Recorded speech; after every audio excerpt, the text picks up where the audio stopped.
Hi to all, एक बार फिर से आप सबका स्वागत है एसएससी वाला चैनल पे। आज हम लोग डिस्कस करने वाले हैं मोस्ट बर्निंग इशू, जो कि आप यहाँ पे देख सकते हैं यूएफओ स्पॉटेड इन मणिपुर। तो मणिपुर के अंदर जो ये यूएफओ पाया गया है, एक्चुअल में ये है क्या, इसके बारे में जो जानकारी मिली है वो जानकारी क्या है, यूएफओ होते क्या हैं, इन सभी चीजों के बारे में हम लोग डिस्कस करेंगे यहाँ पर। लेकिन उससे पहले आपको बता दें कि जितनी भी क्लासेस के पीडीएफ्स होते हैं उन सबको आप यहाँ से टेलीग्राम से डाउनलोड कर सकते हैं। क्लासेस के लिंक भी आपको यहाँ से मिल जाते हैं, तो एक बार से क्लास के लिंक को अपने फ्रेंड्स तक भी शेयर कर दीजिएगा, ठीक है। चलिए आइए जरा डिस्कशन शुरू करते हैं। देखिए, सॉरी, ये आपके सामने क्या है, यूएफओ। यूएफओ अगर बोला जाए तो इसका फुल फॉर्म क्या होता है, अनआइडेंटिफाइड फ्लाइंग ऑब्जेक्ट, यानी कि कोई एक ऐसी चीज जो उड़ तो रही है लेकिन हम इसको आइडेंटिफाई नहीं कर पाते हैं कि कहाँ से आई है, किधर को जाएगी, है ना। तो ऐसा इसके बारे में कोई भी इंफॉर्मेशन अगर कलेक्ट नहीं हो पाती तो उसे हम क्या कहते हैं, उसे हम कहते हैं यूएफओ। तो ये जो यूएफओ आप यहाँ पर देख रहे हो, यहाँ आप देख सकते हैं ये जो टर्म है, यानी कि जब हम यूएफओ की बात करते हैं तो ये जो शब्द है सबसे पहली बार किसके द्वारा दिया गया, यूएस के जो एयर फोर्सेस हैं इनके द्वारा सबसे पहली बार इस शब्द को दिया जाता है। ये जो वर्ड आता है, ये जो टर्म आता है, ये इनिशियली डिफाइन करता है कोई भी ऐसी चीज जो कि हवा में है, जो कि उड़ रही है, लेकिन हम उसके शेप को, उसके डायरेक्शन को यूजुअली आइडेंटिफाई नहीं कर पाते हैं, उसे हम यूएफओ का नाम देते हैं। ये जो यूएफओज आप देख रहे हैं यहाँ पे, अगर आप इमेज देखें जो कि मणिपुर के अंदर देखी गई, कुछ इस तरीके से जो इमेज है ये कैप्चर हुई थी। अब आइए जरा पूरी कहानी जो है उसको समझते हैं। आपको स्टेट नजर आ रहा होगा मणिपुर। मणिपुर के बिल्कुल सेंटर में आप देखेंगे तो आपको इम्फाल नाम की जगह मिलती है, जो कि है मणिपुर की कैपिटल, और यहीं पर आपको मिलता है एक इंटरनेशनल एयरपोर्ट। अगर हम इंटरनेशनल एयरपोर्ट की बात करें जो कि आपको इम्फाल के अंदर मिलेगा, उसका नाम है वीर तिकेंद्रजीत इंटरनेशनल एयरपोर्ट। ये जो पर्टिकुलर एयरपोर्ट है, आपने देखा होगा कि कई बार जो एयरपोर्ट्स होते हैं उसके पास में टावर्स लगे होते हैं, जो क्या करते हैं, जितनी फ्लाइट्स वगैरह होती हैं उनको रेगुलेट करने का काम करते हैं। तो देखा क्या गया, ये जो मणिपुर के अंदर इम्फाल यानी कि वीर तिकेंद्रजीत इंटरनेशनल एयरपोर्ट है इम्फाल के अंदर, उसके ऊपर कौन सी डेट की बात हो रही है, 20 नवंबर की बात हो रही है, उसके ऊपर 2:30 बजे के आसपास एक चीज देखी गई। वो चीज क्या है एग्जैक्टली उसके बारे में कुछ नई इंफॉर्मेशन है, लेकिन एक चीज ऐसी देखी गई जो कि व्हाइट कलर की अपीयर हो रही थी, और वो कम से कम 4:05 तक वो आसपास के एरिया में देखी गई। इवन जो रनवे होता है जहाँ पे फ्लाइट्स लैंड करती हैं या फिर जहाँ से फ्लाइट्स टेक ऑफ करती हैं, उसके ऊपर के एरिया में भी जो यूएफओ हैं उनको देखा गया।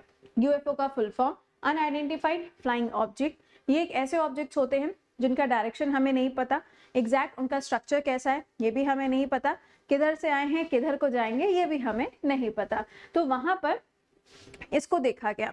अब सवाल यहाँ पे ये खड़ा होता है कि 2:30 बजे से लेके 4 बजे तक अगर कोई अनआइडेंटिफाइड चीज घूम रही थी तो क्या उसका पता नहीं लगाया गया कि वो क्या चीज थी, कहाँ से आई है। तो इसके लिए हमारे जो इंडियन एयर फोर्सेस है उन्होंने अपना यहाँ पे जोर दिखाया। आप देख सकते हैं Indian air forces sends Rafale jet to search UFO in Manipur. अब यहाँ पर हुआ क्या, इंडिया के अंदर जो सिक्किम का एरिया है वहां पे एक आपको एयरबेस देखने को मिलता है जिसका नाम है हशीमारा एयरबेस।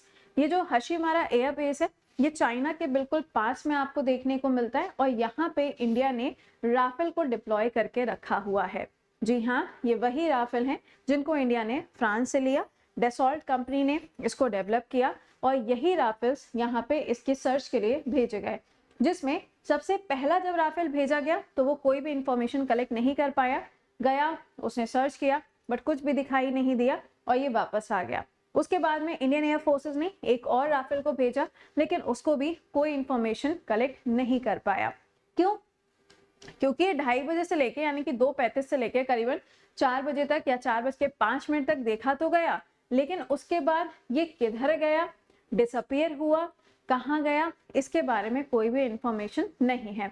अगर आपको ध्यान हो तो कुछ समय पहले हम लोगों ने बात की थी साउथ अमेरिका के बारे में, वहां पे भी ये सुर्खियां आई थी कि यूएफओ देखे गए हैं। कुछ अगर आपको ऐसा याद आ रहा हो तो कमेंट बॉक्स के अंदर मेंशन करके बताइएगा। लेकिन वहां पे एक्चुअल में वो यूएफओज नहीं थे, वो क्या था वो आप कमेंट बॉक्स में मेंशन करेंगे, मैंने आपको पढ़ाया है करंट अफेयर्स के क्लास में, ठीक है। तो ये वहां पर देखे गए, रनवे वगैरह जो था उसके ऊपर ये देखे गए थे, ठीक है। तो अगर हम बात करते हैं एयरपोर्ट्स की, तो अपने यहाँ पे क्या हो जाएगा, एयरपोर्ट अथॉरिटी ऑफ इंडिया अपने यहाँ पे एग्जिस्ट करती है, जो कि सारे के सारे रेगुलेशन को देखती है, जो कि मिनिस्ट्री ऑफ सिविल एविएशन के अंदर आते हैं। संजीव कुमार जी जो हैं वो प्रेजेंट टाइम के चेयरपर्सन है। अथॉरिटी कौन सी वाली, ये आपकी जो सिविल एविएशन है उस अथॉरिटी के चेयरपर्सन है, जिनके ऊपर कई बार क्वेश्चन जो हैं वो पूछे जाते हैं। अगर पूछा जाए कि AAI जो है इसको बनाया कब गया, तो 1995 में इसको बनाया जाता है। कौन सी मिनिस्ट्री के अंदर आता है, तो मिनिस्ट्री ऑफ सिविल एविएशन के अंदर इसको रखा जाता है, ठीक है। तो अभी फिलहाल में इतनी ही इंफॉर्मेशन है। अगर इसके ऊपर कुछ और अपडेट आएगा तो डेफिनेटली हम लोग शेयर करेंगे, बट यूएफओस के ऊपर इतनी ही इंफॉर्मेशन आती है और यहीं पे समेट के खत्म हो जाती है। तो फिलहाल ये था आपके लिए आज का एक बर्निंग इशू जो काफी ज्यादा सुर्खियों में था। इसके अलावा बाकी क्लासेस के लिंक्स एंड PDF आप यहाँ से डाउनलोड कर सकते हैं। अब आपसे हम मुलाकात करेंगे सुबह 7 बजे के सेशन में।